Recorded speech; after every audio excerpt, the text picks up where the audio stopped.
ప్రభునేసుక్రీస్తు నామం పేరిట మీకు అందరికీ శుభాభివందనాలు తెలియపరుచున్నాను. అందరూ బాగున్నారు కదండి. మీరు సంతోషంగా మీరు వర్ధిల్లాలని ఆశీర్వదించబడాలని మనసారా కోరుకుంటున్నాను. చర్చ్కి వస్తున్న మీకు అందరికీ కూడా ప్రభునేసుక్రీస్తు నామం పేరిట ఆశీర్వాదాలను ప్రకటన చేస్తున్నాను. ఈరోజు వాగ్దానాన్ని మనం ధ్యానం చేద్దాం.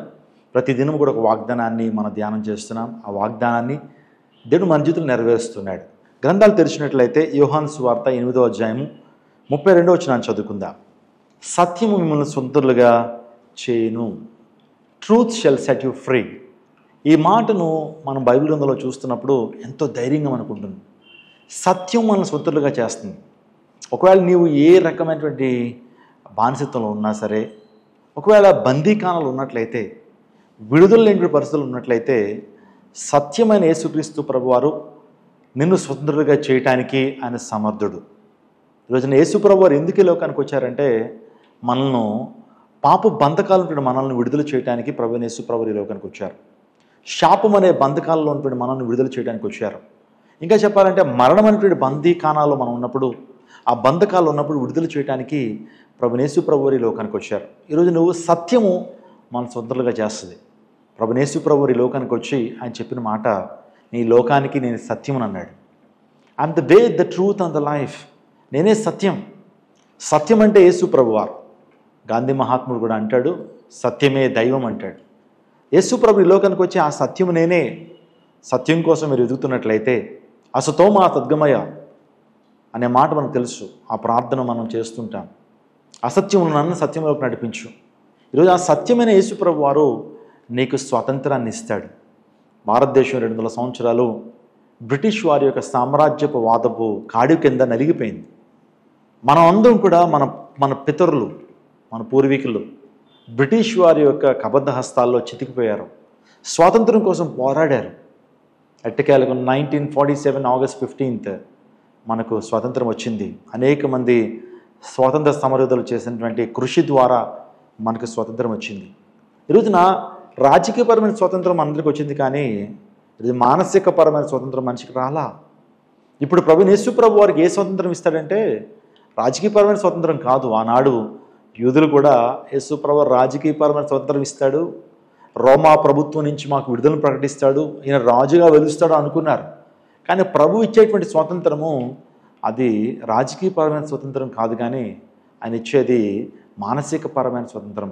ఒకవేళ నువ్వు పాప బంధకాలు ఉన్నట్లయితే, ఎడిక్షన్స్తో ఉన్నట్లయితే, శాపపు యొక్క బంధకాలు ఉన్నట్లయితే, ప్రభు ఈరోజు నీకు వాగ్దానం చేస్తున్నాడు, నీకు స్వతంత్రాన్ని ఇస్తాడు. ఒకవేళ ఆర్థికపరమైన ఇబ్బందులతో ఉన్నావా, అనారోగ్యాలతో ఉన్నావా, అప్పుబాధలతో ఉన్నావా, నీ జీవితంలో ఎడిక్షన్స్తో నువ్వు బాధపడుతూ విడుదల లేని పరిస్థితులు ఉన్నట్లయితే ప్రభు నీకు స్వతంత్రాన్ని ఇస్తాడు. ఈ శ్రేష్టమైన సమయంలో ప్రభు మనకు వేటి నుంచి ఆయన స్వతంత్రాన్ని ఇస్తాడంటే, రోమపత్రిక 6వ అధ్యాయము 6 నుంచి 14 వచనాలు చదివితే, పాప దాస్యత్వం నుండి స్వాతంత్రము ప్రభు ప్రసాదిస్తాడు.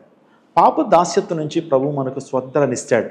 పాపం ఈరోజు మనిషిని ఏలుబడి చేస్తుందండి. పాపం చేత మనిషి నింపబడి ఆనందాన్ని కోల్పోతున్నాడు, శాంతిని కోల్పోతున్నాడు, నిత్య జీవాన్ని కోల్పోతున్నాడు.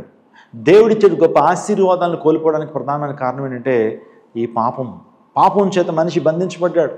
పాపం చే ప్రతి ఒక్కడు ఆ పాపానికి దాసుడు అని దేవుని లేఖనం తెలుస్తుంది. కాబట్టి ఒకవేళ పాపంతో ఉన్నటువంటి వ్యక్తి అయితే దేవుని వాగ్దానం ఏంటంటే పాపపు దాస్యత్వం నుంచి నీకు విడుదల ప్రసాదించగలడు మన ప్రభువైన యేసు ప్రభువారు. రెండోదిగా మనుష్యుల యొక్క దాస్యత్వం. చూడండి, మనుష్యులు ఈ రోజున మనమే అధికారాన్ని చలాయిస్తుంటారు. ఈరోజున కొన్ని అధికారాలు మన మీద ఏలుబడి చేస్తుంటాయి. పాపపు అధికారం, సాతాను యొక్క అధికారం, దుష్టశక్తుల యొక్క అధికారం మనం ప్రభావితం చేస్తున్నప్పుడు మనుష్యుల యొక్క దాస్యత్వం నుంచి కూడా ప్రభు మనం విడిపించడానికి ఇష్టపడుతున్నాడు. ఇశ్రాయేలీలు 430 సంవత్సరాలు ఐగుప్తు యొక్క బానిసత్వంలో ఉన్నారు, ఫరో బానిసత్వంలో ఉన్నారు.